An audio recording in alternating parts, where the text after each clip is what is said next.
فجعلہ نسبا وسحرا، اور کر دیا اس کو نسب اور سسرال دے کر، سحرا سسرال۔ ایک دولہے کو کہا گیا کہ سحرا نہ پہنو، اس نے کہا تو آیت میں وسحرا۔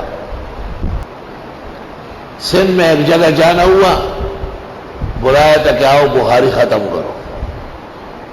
اس زمانے میں صحت اچھی تھی، ہم بھی بہانہ ڈھونڈتے تھے کئی چکر لگائے۔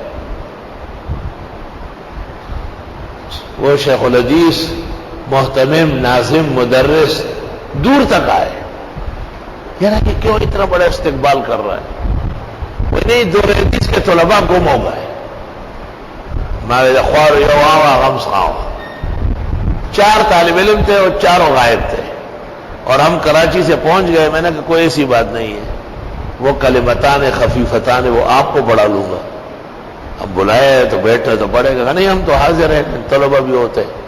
میں نے کہا وہ آ جائیں گے۔ کہاں گئے ہوں گے؟ میں نے کہا حیدرآباد گئے سیرے خریدنے۔ آپ کو کیسے پتہ چلا؟ بڑے خوش ہوئے۔ میں نے کہا مجھے آپ سے پتہ چلا کہ آپ نے پورے سال میں شرک اور بدعت کا رد نہیں کیا ہے، آج ان کی بدعت کے عمل کرنے کا مظاہرہ ہے۔ یقین کرو 1 گھنٹے کے بعد ہر طالب آیا، 4 ٹوکریاں، ایک میرے لیے، ایک محتمم کے لیے، ایک اپنے لیے۔ میں نے کہا یہ میرا وعدہ اپنے مدرسے کے اوپر لگا دو کہ دنیا دیکھ لے کہ یہ نام مدرسہ ہے، کام کے اعتبار سے کچھ بھی نہیں۔ ابھی پشم لگائی دوشم غلط ہے، در کرلاڑ نہ دے خر ہو نہ دے قطع۔ میں نے کہا آپ بیان کر چکے، کلمہ پڑھے کہ دیوبندی مسلک میں خوشی کے موقع پر سہرے پہننا منع ہے۔ فقیہ الہند اور محدث الہند حضرت گنگوئی نے فتاوی رشیدیہ میں، حکیم الامت نے امداد الفتاوی میں، مفتی عزیز الرحمان نے عزیز الفتاوی میں، سارے اکابر غریب محنت کر کر کے تھک کے چلے گئے، لیکن یہ محروم اور بد نصیب لوگ یہ اپنے اکابر کا نام صرف روٹی کپڑا مکان کے لیے لے رہے ہیں، اپنی عیش کرنے کے لیے۔ آگے یہ عملی طور پر خود بدعتی ہے، خود بدعات میں ملوث ہے۔ ایک بڑے محدث تھے، ان سے ملنے میں گیا پشاور، اس دن ان کا ختم بخاری تھا